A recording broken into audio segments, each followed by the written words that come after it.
우리 가슴에 오늘 하나님의 말씀을 들려주실 강사 목사님은 포항 장성교회 박선진 목사님이십니다. 포항 장성교회는 포항에서 큰 교회이며 우뚝 솟은 교회입니다.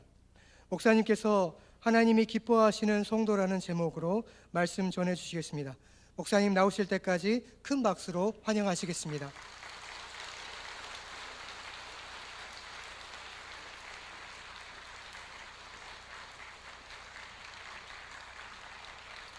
할렐루야.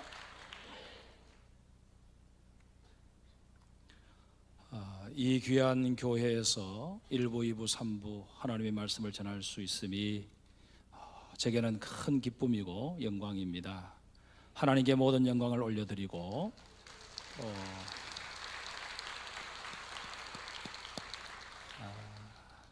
저에게 강단을 기꺼이 허락해 주신 우리 백동주 목사님, 그리고 우리 교회 당회와 성도님들께 감사를 드립니다. 포항은 여기서부터 4시간 이상 차를 몰고 와야 하는 먼 거리입니다. 제가 백동주 목사님 이끌어 가시는 그 행복 아카데미 컨퍼런스에 참여해서 정말 큰 은혜를 받고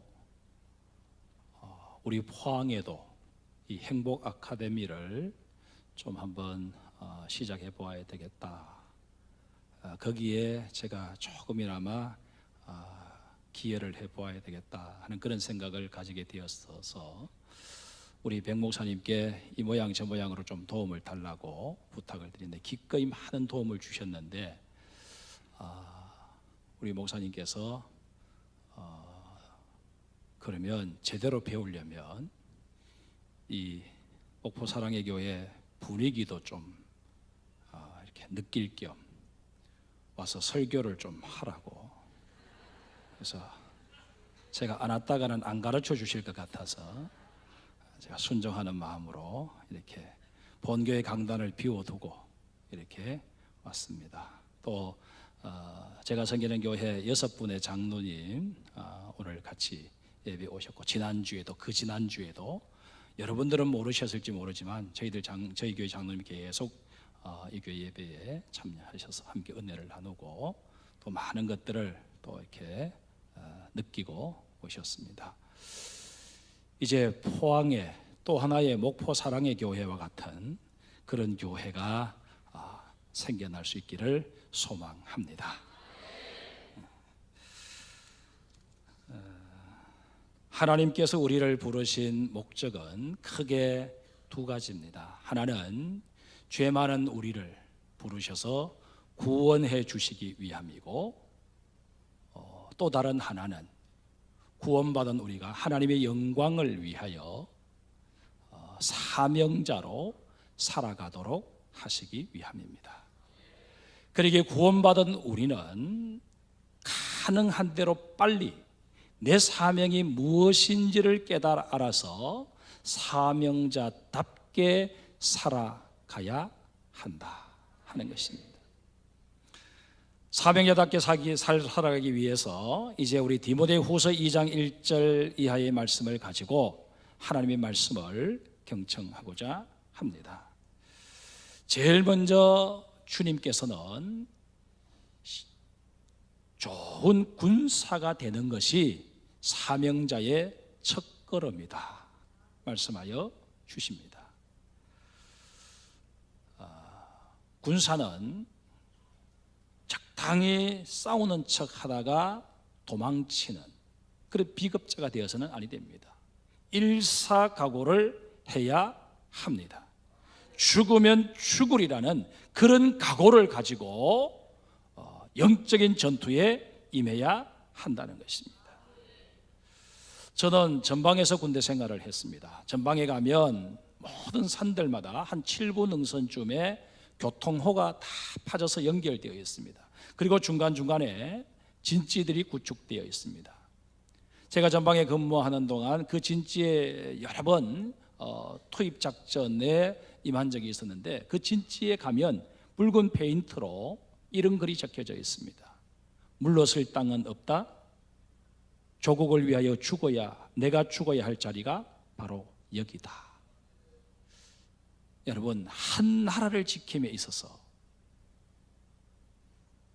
내게 주어진 그 진지에서 목숨을 걸고 싸워야 하는 것이 군인의 사명이라면, 오늘날 그리스도의 정병으로 부름받은 우리 그리스도인들 역시 죽기를 각오하고 주님 내게 맡기신 사역을 감당해야 하지 않겠느냐 하는 것입니다. 우리가 우리 자신들을 지칭할 때 종이라는 말을 우리는 별 생각 없이 흔하게 씁니다. 나는 하나님의 종이다, 나는 그리스도의 종이다, 그런 얘기들을 많이 합니다. 근데 이 종이라고 하는 단어를 나타내는 헬라가 여러 개 있는데 그 가운데 하나가 히페르타스라고 하는 단어입니다. 이 단어는 원래 배 밑창에서 노를 젓는 노예들을 지칭할 때 쓰던 단어였습니다. 배나라는 영화를 보셨을 것입니다. 그 영화 첫 장면에 보면 해상 전투 장면이 나옵니다. 그 장면이 나오면서 배 밑창에서 열심히 노를 젓는 노예들이 나오는데 배너도 거기에 속해 있습니다. 그 발목에 쇠고랑이 채워져 있고 그 쇠고랑의 끝은 배 밑창에 연결되어 있습니다. 불행하게도 배가 침몰하게 되면 위에 싸움을 벌이던 군사들은 바다로 뛰어내려서 살 수도 있지만은 이 배 밑창에 있는 히페르타스는 발목이 묶여 있는 관계로 그 배와 함께 수장되어야만 합니다. 이게 히페르타스의 운명입니다. 여러분, 주께서 여러분을 다른 교회가 아니라 이 목포 사랑의 교회로 부르셨고 여기에서 은혜 받고 여기에서 하나님의 사역을 감당하라고 주께서 명하십니다. 그렇다면 여러분, 이 목포 사랑의 교회와 함께 운명을 같이 하고자 하는 그런 각오와 결단이 있을 때 나는 하나님의 종입니다, 그렇게 감히 고백할 수 있다는 것입니다. 아무 생각 없이 개념도 제대로 정립되지 않은 상태에서 나는 하나님의 종이다 그렇게 말하는 우리가 아니라 정말 주께서 내게 무엇을 명하시든 간에 그 일을 내가 주께로 감당하며 주께서 피로 값주고 사신 이 목포 사랑의 교회를 내가 생명보다 더 사랑하며 이 교회를 통해 하나님의 은혜를 받아 누릴 뿐만 아니라 받은 은혜 세상을 향해 마음껏 펼치며 주의 기쁨 되겠습니다 고백하는 여러분 모두가 되시기를 주의 이름으로 축복합니다. 또한 좋은 군사는 모집하신 분을 기쁘게 해드릴 수 있어야 합니다. 우리를 모집하신 분이 누구십니까? 우리의 대장 되신 예수 그리스도이십니다.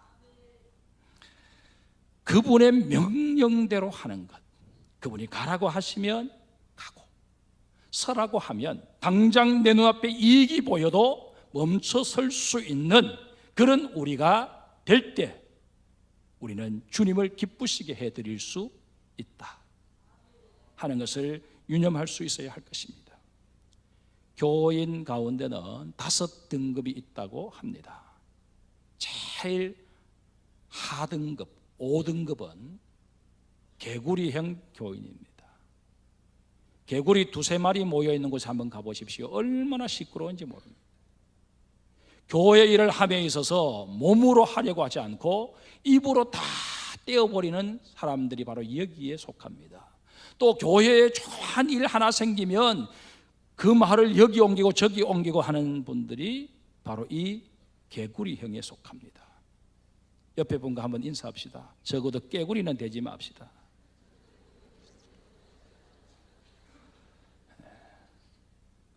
그 다음 4등급은 미꾸라지형입니다. 일을 시키면 이 핑계대고 저 핑계대고 이리 빠지고 저리 빠지고. 3등급은 비행기형 교인입니다. 목사님이 칭찬해주고 누가 알아주면 막 신나서 일을 하다가도 아무도 알아주지 않으면 이내 바람 빠진 풍선처럼 그냥 후줄구레해져 버리고 낙심해버리는 교인들이 바로 여기에 해당이 됩니다. 2등급은 개미형 교인입니다. 자기에게 맡겨진 일 묵묵히 감당하는 교인입니다. 이 정도 교인만 되어도 사실상 괜찮습니다. 그런데 주께서 원하시는 교인은 1등급입니다. 사무엘상 6장에 나오는 벳세메스로 올라가는 그 암소 같은 교인이 되어야 한다는 것입니다. 법궤가 실려있는 수레를 끌고 벳세메스로 올라가서 그 암소들 어떻게 되었습니까? 하나님 앞에 번제물로 바쳤습니다. 여러분, 나름대로 열심히 일했음에도 불구하고 나에게 돌아오는 것은 아무것도 없다 할지라도, 정말 생색나는 자리도 아니고 그 누구도 알아주지 않는 자리임에도 불구하고 누군가는 해야 할 일이기 때문에 묵묵히 감당하며 그로 인하여 이 일 내게 맡겨주신 하나님 앞에 감사하고 찬송하는 그런 교인들이 될 때 하나님께서 눈여겨보아 주실 줄 믿습니다. 이 목포 사랑의 교회 모든 교인들은 다 1등급 되시기를 사모하며 주의 도우심을 구하는 하나님의 사람들 되시기를 주의 이름으로 축복합니다. 두 번째로, 주님께서는 주어진 경기에 최선을 다하는 것이 사명자의 모습이라고 말씀하십니다. 이 세상은 경주장과 같습니다. 출발선이 있는가 하면 또 마지막 결승선이 있습니다. 그런데 이 신앙의 경주는 뭐 1년 하고 치울 수 있는 것도 아니고 10년 하고 치울 수 있는 것도 아니고 일평생을 달려가야 할 경기입니다. 간혹 보면 한나 1년 정도만 제대로 열심히 뭐 행카 아니라 교회에서 요구하는 것 다 내가 참여하고 열심히 그렇게 신앙생활 하면 천국 보장해 준다면 나 하겠다. 한 10년 정도 내게 충성하라고 하면 기꺼이 하겠다. 그렇게 말씀하시는 분들이 혹 계실지 모르겠는데 아닙니다. 일평생을 우리는 이 신앙의 경주를 해야 합니다. 혹 여러분 신앙 경주하다가 지치신 분이 계시거나 또 사역을 하다가 지금 지치신 분이 계시면 제가 지금 들려드리는 이 이야기를 마음에 새겨보시기를 바랍니다. 제가 어린 시절에, 지금은 닭들을 팔 때 다 요리하기 좋도록 털도 다 뽑고 그렇게 해서 다 손질을 해서 팔지 않습니까? 그런데 제가 어릴 때만 해도 시장에서 살아있는 닭을 팔았습니다. 그러면 어머니가 시장 가서 그 닭을 사서 가족들이 다 돌아오는 저녁 시간 때쯤에 잡아서 백숙을 끓이기 위해 닭을 묶어 둡니다. 끈으로 한쪽은 닭 다리를 묶고 한쪽은 툇마루에 묶고 그리고 모이까지 줘가면서 그렇게 살려놓습니다. 그런데 간혹 보면 이 묶어놓은 끈이 잘못되어서 이 닭이 도망을 치는 사건이 발생합니다. 그러면 온 집안 식구들이 다 총동돼서 그 닭잡기 대작전을 펼칩니다. 언제까지 잡아야 돼요? 잡을 때까지 잡아야 돼요. 여러분, 닭 해봐야 기껏 몇천 원밖에 되지 않습니다. 그 닭 한 마리가 도망을 쳐도 잡기까지 우리가 수고를 할진데 주께서 내게 맡겨주신 사역이 그 닭 한 마리보다 못하냐 하는 것입니다. 주께서 내게 명하신 이 신앙의 경주가 그 닭 한 마리보다 못하냐 하는 것입니다. 아니지 않습니까? 여러분, 사역을 하다가 지치시거들랑 이 닭 이야기 기억하시고, 그래, 닭도 잡을 때까지 내가 수고하는데 주의 사역, 주께서 나의 모든 수고를 그치라 말씀하시는 그 순간까지 내가 감당해 내리라. 다시 한번 마음을 다잡는 목포 사랑의 모든 성도 되시기를 주의 이름으로 축복합니다. 그런데 오늘 본문에 보니까 경주를 하되 법대로 해야 한다고 말씀하십니다. 법대로 한다는 게 무슨 의미일까요? 히브리서 12장 1절에 보면 우리는 모든 죄의 짐을 다 벗어버리고 십자가를 지고 경주해야 한다 가르쳐주고 있습니다. 이게 하나님의 법입니다.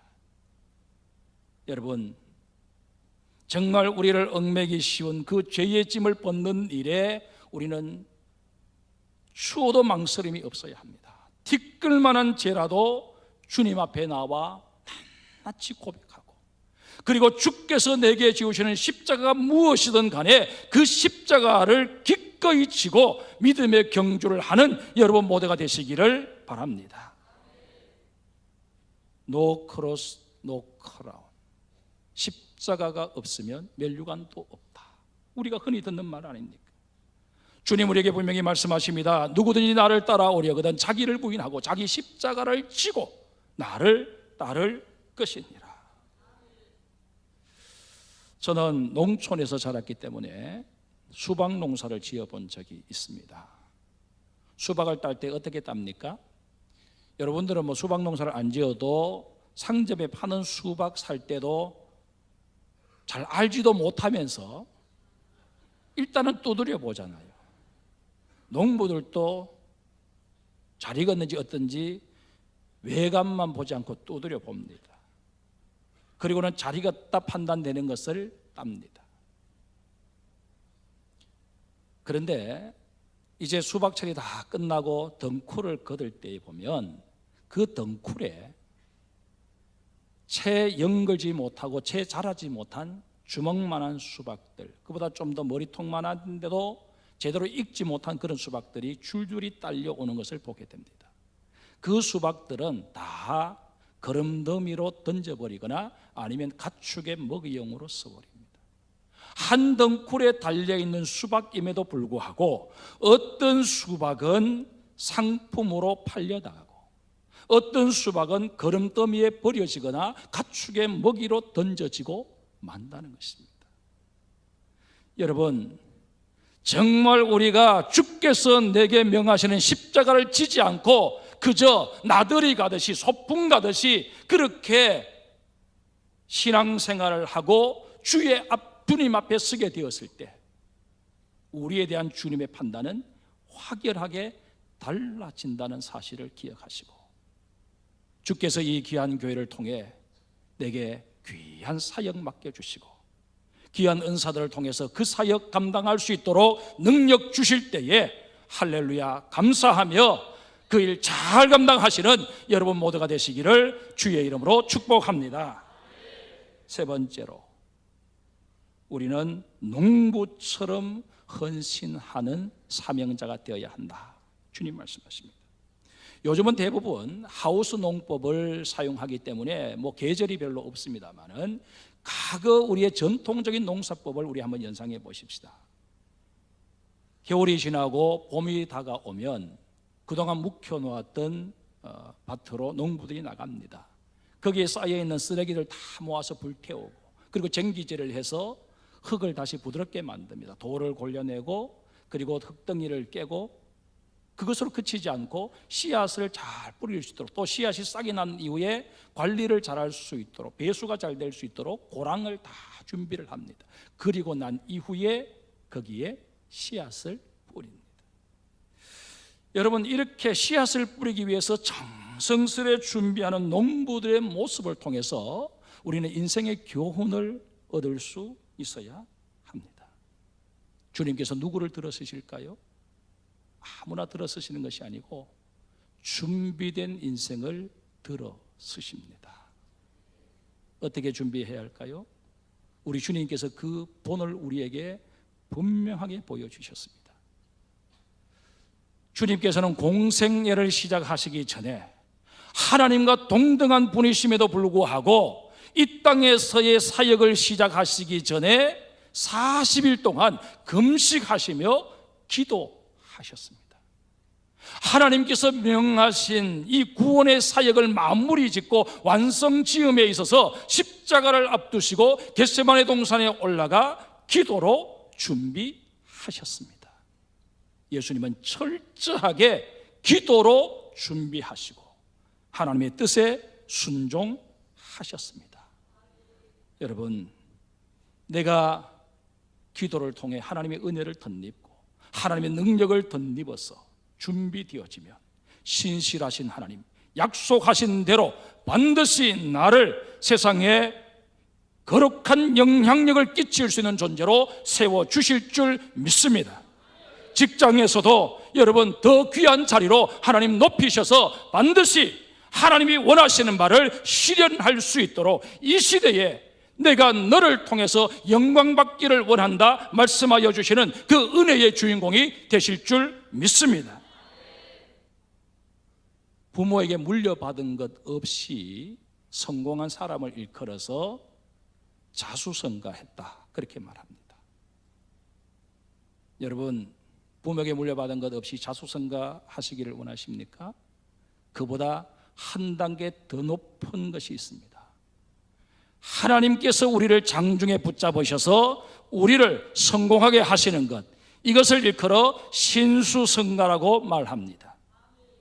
이 목포 사랑의 교회 모든 성도들, 모든 가정, 모든 가문은 이 신수성가의 복의 주인공이 되시기를 주의 이름으로 축복합니다. 그러기 위해서는 더 열심히 주님 앞에 나와 기도를 통해 교통하시는 여러분 모두가 되시기를 부탁을 드립니다. 그런가 하면 우리가 농부에게서 얻어야 할 또 하나의 교훈이 있습니다. 농사를 짓다 보면 풍작이 들 때도 있지만 전혀 그렇지 못하고 흉작이 들거나 농사가 좀 되었다 싶은데 수해가 와서 그냥 밭을 덮어버리거나 병충해가 와서 다 익은 곡식들 상품성 가치를 떨어뜨려 버릴 때가 있습니다. 심지어 어떤 해는 농사는 잘 되었는데 농산물 가격이 폭락함으로 말미암아 오히려 수확해 드리는 것이 더 손해일 때도 없지 않아 있습니다. 그래서 밭에 그냥 다 농사 지은 거 버려야 할 때가 없지 않아 있습니다. 이런 안타까운 일을 당한 농부, 속상해서 내가 다시는 농사 짓는가 봐라, 그렇게 말하지만 그 다음에 봄이 돌아오면 다시 장화 신고 쟁기 들고 밭으로 논으로 나갑니다. 조상 대대로 물려진 농사지을 밭이 있고 또 농부로서의 근성이 있는 이상 농사짓는 이것이 내 천직인 줄 알고 또다시 밭으로 나간다는 것입니다. 여러분, 이것이 바로 농부의 마음입니다. 여러분, 교회 일 하면서 좋은 결과만 나는 것 아니지 않습니까? 열심히 수고했음에도 불구하고 정말 전혀 예기치 못한 결과로 인하여 마음 상할 때가 왜 없으시겠습니까? 그러나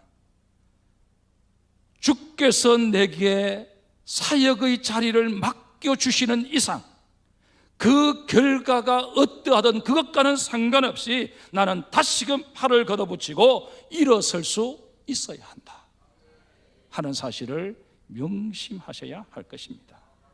본문 6절 말씀을 한번 보실까요? 수고하는 농부가 먼저 곡식을 받는 것이 마땅하다 말씀하십니다. 여기에 보면 수고한 농부가 아니고 수고하는 농부입니다. 우리가 신앙과 관련해서 절대로 서서는 아니 될 말 가운데 하나가 왕년회라는 말입니다. 나도 왕년회 교회를 안 해본 것 없다. 나도 왕년에 목사님 말씀 떨어지기 무섭게 곧바로 반응을 보이는 그런 아주 영적으로 깨어있는 교인이었다. 이 교회 구석구석 내 손길 안 간 곳 없다. 그렇게 여러분 큰 소리 치고 지금은 아무것도 안 하신다면 그 과거의 한 일이 무슨 의미가 있겠습니까? 신앙의 시간은, 신앙의 장소는 언제나 지금 여기임을 기억하시기를 바랍니다. 하나님께서는 과거에 내가 어떻게 신앙생활을 했느냐를 보시는 것이 아니라 지금 내가 어떤 모습으로 신앙생활을 하고 있으며 어떻게 사역하고 있는지 오늘의 나를 주목해 보신다는 사실을 기억하시기를 바랍니다. 여러분, 우리가 그리스도의 정병으로 또 경기자로 농부로 나의 사명을 다잡을 때 우리에게 들려오는 아주 공통된 메시지가 하나 있습니다.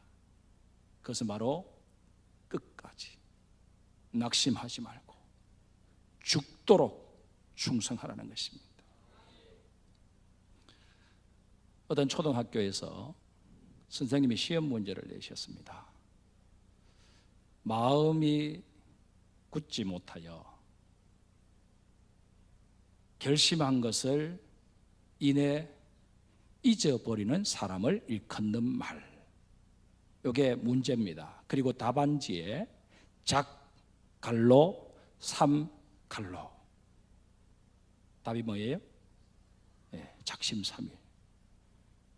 모든 학생들이 다 답을 잘 썼어요. 그런데 선생님이 채점을 하다가 한 학생의 답지를 보고 뒤로 나자빠지셨습니다.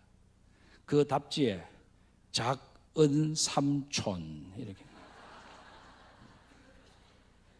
이 아이 생각에는 마음이 굳지 못하여 결심한 것을 이내 허물어뜨리는 그 사람은 우리 작은 삼촌이 딱 그 사람이다, 그렇게 판단하고 답을 썼을 것입니다. 이 중에 작은 삼촌은 한 사람도 없기를 바랍니다.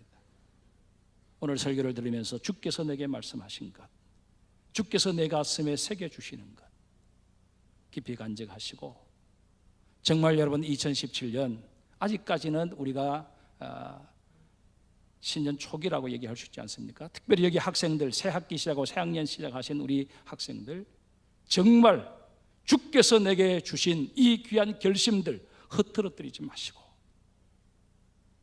연말에 이르러 무언가 주님 앞에 내놓을 것이 있는 그런 인생들 되시기를 주의 이름으로 축복합니다. 그런데 우리가 말씀을 들으면서 한 가지 우리에게 또다시 들려오는 말씀이 있습니다. 하나님께서 우리를 어떤 모습으로 부르셨든 간에 그 부르심은 하나님을 위한 것이기 이전에 나 자신을 위한 것임을 알아야 한다는 메시지입니다. 여러분, 요나라고 하는 선지자를 잘 아실 것입니다. 이 요나를 하나님께서 니느웨로 가서 니느웨 백성들을 회개시키라고 명령을 내리십니다. 그런데 니느웨는 이스라엘의 적국이었습니다. 이 요나는 적국의 사람들이, 니느웨 성 사람들이 회개하고 주님의 용서받는 것 원치 않았습니다. 그래서 다시스 행배를 타고 도망을 칩니다. 그런 요나를 우리 하나님께서 끝까지 추적하셔서 초자연적인 역사까지 일으키시면서 그를 니느웨로 보내십니다. 우리는 이 요나서를 통해서 니느웨 백성들을 정말 너무너무 사랑하시는 하나님의 마음도 읽어야 하겠지만은 하나님의 사명을 저버리고 내 아니면 안 된다는 교만한 생각을 가지고 나만 도망가 버리면 하나님 또 니느웨를 멸망하실 수밖에 없을 거야, 그렇게 생각하는 그 요나를 끝까지 추적하셔서 마침내 하나님이 원하시는 사역의 자리에 세워내시는 그 교만한 종을 향한 하나님의 사랑, 그 사랑을 우리가 읽을 수 있어야 합니다. 어쩌면 여러분과 저에게 더 중요한 메시지는 바로 이 요나를 향한 메시지임을 기억하셔야 할 것입니다. 여러분, 혹마음 속에 단 한 번이라도 나 아니면 이 일은 안 될 거야, 내가 빠지고 잘 되는가 보자, 그런 마음을 가지시는 적이 있다면 오늘 이 시간 이 요나를 생각하며 회개하셔야 할 것입니다. 요나가 아니어도 하나님은 얼마든지 다른 선지자 보내셔서 니느웨를 구원하실 수 있으셨습니다. 다른 방법으로도 얼마든지 니느웨를 구원하실 수 있으셨습니다. 그러나 사랑을 잃어버린 요나가 회복되기를 원하셔서 끝까지 그를 포기하지 않으시고 그를 그 자리에 세우시는 것입니다. 여러분, 나 아니라도 저 길가에 널브러져 돌들로도 나를 대신하실 수 있는 분이 여호와 하나님이십니다. 그러할진대 자고하지 말고 주께서 내게 주신 이 사역의 자리가 진정 하나님 앞에 감사의 자리요, 은혜의 자리요, 나를 나되게 하는 자리임을 깊이 인식하고 주의 일을 감당할 때마다 언제나 주여, 나 아니고 다른 사람 이 자리에 세웠으면 훨씬 더 좋은 결과 나왔을 터인데 부족한 종이 누릴 은혜가 있어서 이 자리에 세워주신 것 너무너무 감사합니다. 그렇게 고백하며 충성하시던 중에 더 충성하시는 목포사랑에게 모든 성도들 되시기를 주의 이름으로 축복합니다. 이제 우리 결단의 자리로 나아가십시다.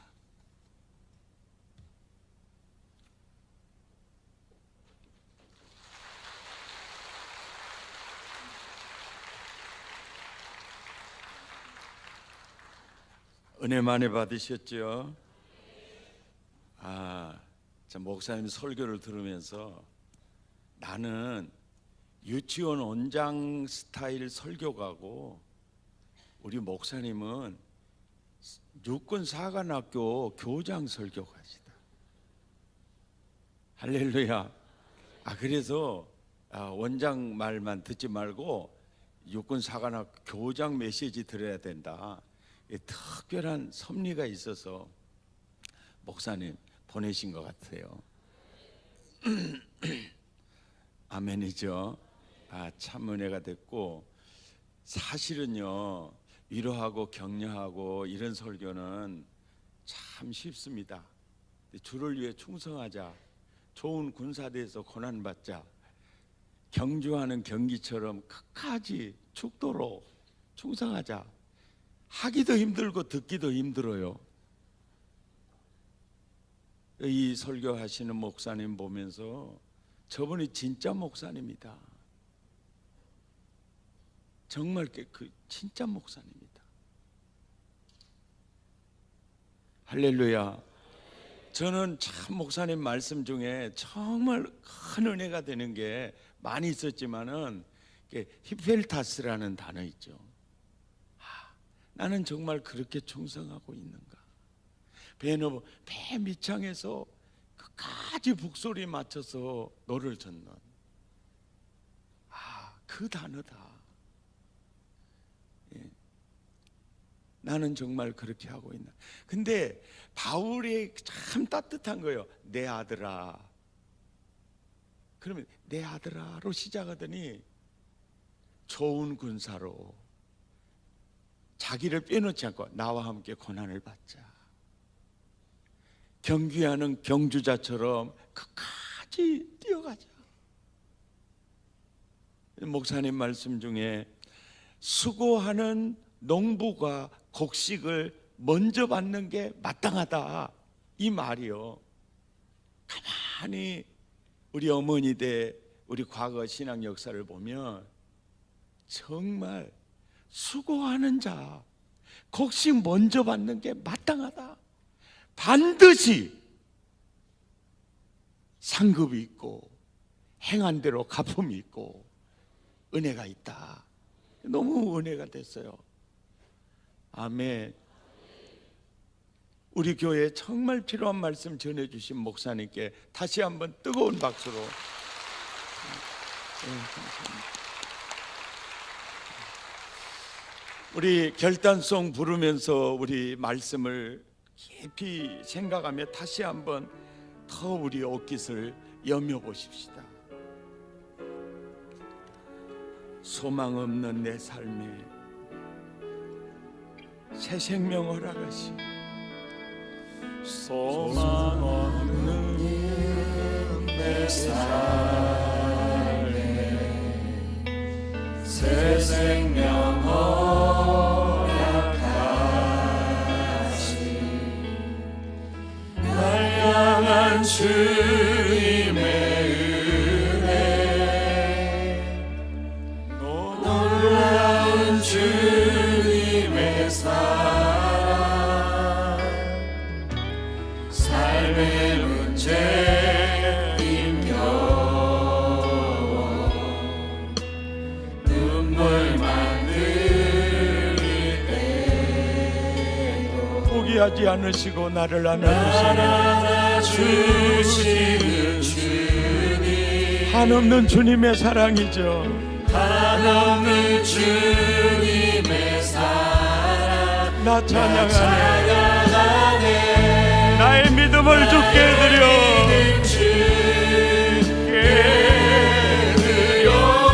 나의 삶이 주를 향해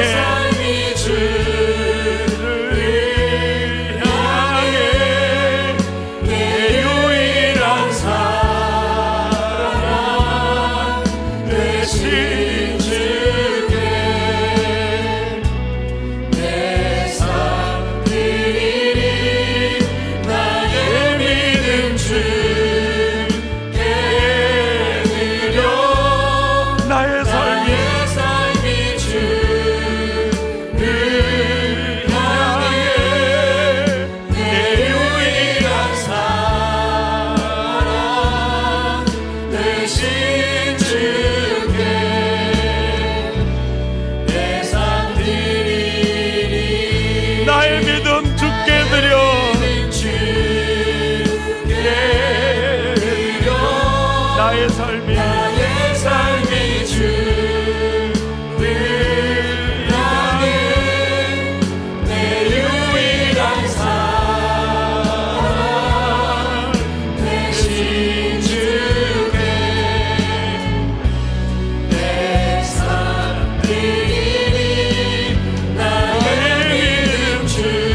기도하겠습니다. 하나님이 나를 좋은 군사로 부르셨습니다. 그분을 위한 부르심이라기보다 사실은 우리들을 위한 부르심이더라고요. 수고하는 농부가 곡식을 먼저 받는 것이 마땅하다. 정말 나를 구원하여 당신의 아들 삼아주시고 영혼 살리고 영혼 복되게 하는 일에 나를 동역자로 불러주시고 내 아들아 은혜 속에 강하고 좋은 군사로 나와 함께 고난을 받으라. 수고하는 농부가 곡식을 먼저 받는 것이 마땅하지 않느냐. 결국은 나를 위한 주의 메시지잖아요. 잠깐 보이다가 없어지는 안개와 같은 인생 지나고 나면 내 주님 만나게 될 때, 그때 상급과 면류관 주인공이 되기를 원하시는 그 주님, 그리고 우리가 헌신했던 그 씨앗이 우리 후손들에게 복이 되기를 원하시는 주님, 주님이 부르시는 그 현장에서 끝까지 죽도록 충성하기 원합니다. 내 믿음 드립니다. 내 몸을 드립니다. 내 삶을 드립니다. 하나님 나라의 실직자는 되지 않게 하옵소서. 하나님, 가만히 듣고 보니 내가 개구리 형이었습니다. 가만히 듣고 보니 내가 미꾸라지 형이었습니다. 가만히 듣고 보니 내가 비행기 형이었습니다. 이제는 개미처럼 충성하기 원하고 벳세메스로 가는 암소처럼 헌신하고 마지막에 자기 몸을 번제로 드리는 바울처럼 그렇게 내 인생 살고 싶습니다. 마음을 토하고 입술을 열어 함께 결단의 기도 드리겠습니다. 고마우신 하나님, 다시 한번 나의 옷을 여미게 하시고